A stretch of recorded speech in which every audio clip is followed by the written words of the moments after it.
오늘 말씀은 유다가 바벨론에게 완전히 망하는 그 장면을 그리고 있습니다. 바벨론이 계속 그 예루살렘 성을 이렇게 포위하고 있었어요.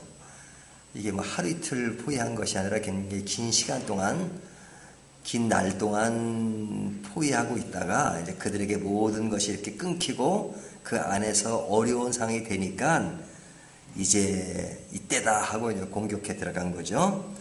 그래서 이제 완전히 그 예루살렘을 함락시키는 장면이 나오는데요. 그 안에 있던 왕, 시드기야 왕이죠. 그 사람은 전 도망을 시도합니다.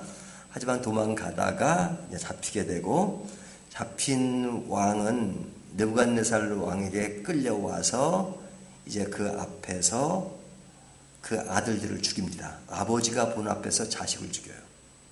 그리고 시드기야 왕은 두 눈을 뽑습니다. 그러니까 굉장히 끔찍한 거죠. 선지자의 말을 잘 들었으면 그렇게 되지 않았을 텐데, 선지자가 한 이야기, 물론 선지자가 말한 것이 아니죠. 하나님이 말씀하신 거죠.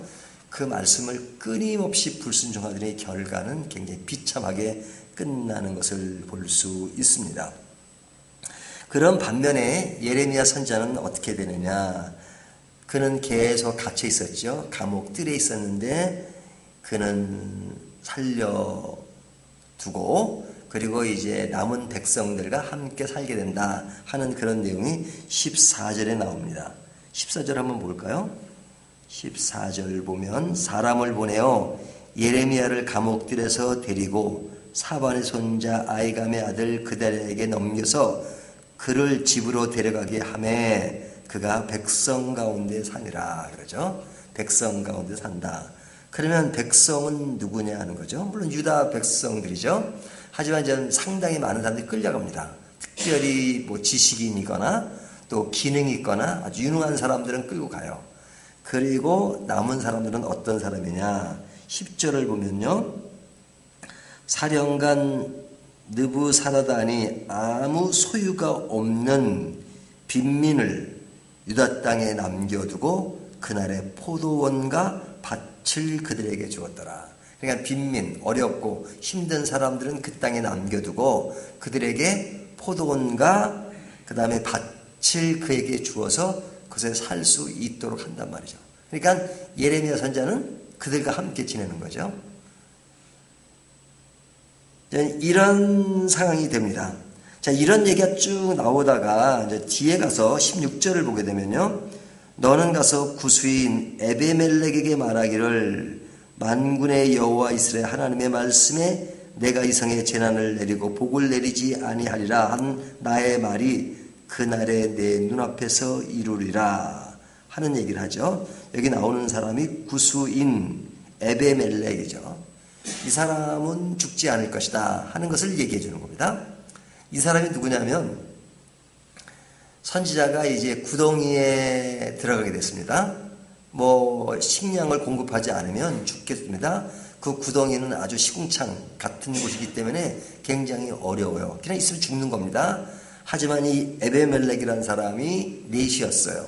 왕의 부하였는데 시드기야 왕에게 찾아가서 선지자를 구해 주십시오라고 아주 당당하게 말했던 사람입니다. 뭐 목숨 내놓고 말한 거죠. 시드기야 왕이 예레미야를 좋아하진 않잖아요. 물론 그와 대화도 하고 하지만 좋아하진 않습니다. 왜? 자기가 원하는 예언을 하지 않았기 때문에. 하지만 그 왕이 싫어하는 걸 알면서도 에베멜렉이 선지자를 구한 거잖아요. 살려달라고. 근데 하나님은 그것을 기억하고 계신 거예요. 그래서 그를 살립니다. 그래서 살리는 내용이 오늘 본문에 나오는 거죠. 자, 이제 이 내용들을 보면 시드기야 왕은 눈이 뽑히고 그 다음에 에베멜렉은 살고 예레미야 빈민들은 살고 그 다음에 뭐 일부는 끌려갑니다. 끌려간 사람들은 괜찮아요. 그곳에서 안락한 삶을 살게 됩니다. 그러니까 여기에 이제 굉장히 비교되는 사람이 있죠. 시드기야 왕과 뭐 선지자도 비교가 되죠. 왕이었어요. 어떻든 간에 나라는 어려웠지만 선지자는 계속 감옥들에 갇혀 있는 그런 상인데 완전히 예레미야는 감옥에서 풀려나게 되고 왕은 눈이 뽑히고, 그 다음에 왕의 부하기 때문에, 관료이기 때문에 죽을 수밖에 없는 에베멜렉도 살게 되고 하는 내용이 오늘 본문에 나오는 이야기입니다. 그러니까 오늘 본문이 뭐 이렇게 복잡하거나 어렵지 않아요. 근데 이 이야기가 주는 메시지는 뭐냐는 거죠. 심판을 받는 거잖아요. 심판 전과 후가 완전히 달라지죠. 심판 전에는 심판을 전했던 선지자나 심판의 메시지를 받는 사람이나 별 차이가 없습니다. 상황의 변화가 없어요. 심판이 전해지는 그 상황 속에서는 심판이 아직 실행되기 전까지는 모든 사람들이 똑같이 보입니다. 심판 전에는 같아 보여요. 왜? 심판의 내용이 실행되지 않고 있기 때문에. 하지만 심판이 딱 되어지니까 완전히 바뀌는 상황을 볼 수 있죠.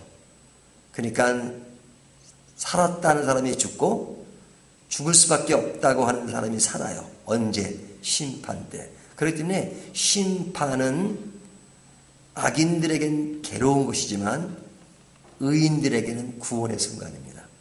그리고 모든 것이 공정하게 평가되고 판정이 내려지는 그때입니다. 그렇기 때문에 심판의 그 순간은 의인에게는 구원의 그 순간이 되는 거죠. 그러니까 심판의 날에 완전히 달라지는 모습인데, 신약성경에 보면 이런 예가 있잖아요. 모래 위에 지은 집과 반석 위에 지은 집. 두 개의 집이 이렇게 딱 홍수가 나기 전에는 집이 똑같습니다. 그 집이 그 집이에요. 모양도 똑같고 아름답고 다 똑같아요. 하지만 홍수가 나면 반석 위에 지은 집은 굳건히 서지만 모래 위에 지은 집은 그냥 떠내려가는, 그것이 위기가 왔을 때 완전히 달라지는 양상을 보이게 되잖아요. 심판이 왔을 때 모래 위에 지은 집과 바위에 지은 집이 평가가 되는 겁니다. 또 다른 예가 있죠. 우리가 추수할 때 이제 가라지까지 다 뽑잖아요.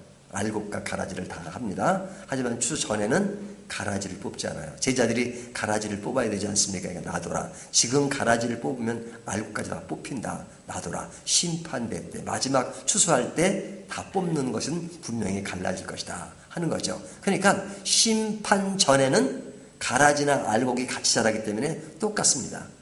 아이고, 악인이 말하기를 뭐 내가 그렇게 나쁜 짓을 해도 나에게 무슨 뭐 나쁜 일이 생기지도 않더라. 도리어 더 잘 살더라. 큰 소리 땅땅 치고. 도리어 믿는 사람들은 왜 악인은 죽을 때도 고통이 없고 저렇게 이 아주 그냥 하나님이 저런 사람들은 확 그냥 데려가시면 좋은데 뭐 그럴 때가 있잖아요.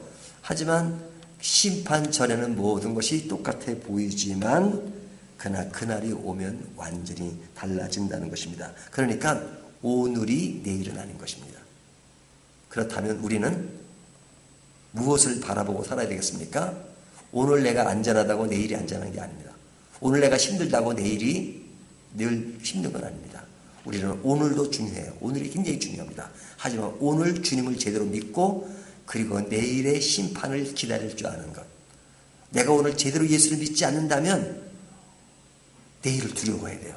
예수를 믿어야 돼요. 내가 크리스찬이라 하더라도 하나님을 두려워하지 않는 삶을 산다면 내일의 심판이 있다는 것을 생각하고 오늘을 충실히 준비하는 자세, 그것이 믿음의 사람들이 가져야 될 자세다 하는 것을 오늘 본문이 말씀해 주고 있습니다. 이 말씀 따라서 우리의 삶을 늘 준비하는 저와 여러분이 되시기를 주님의 이름으로 축원합니다.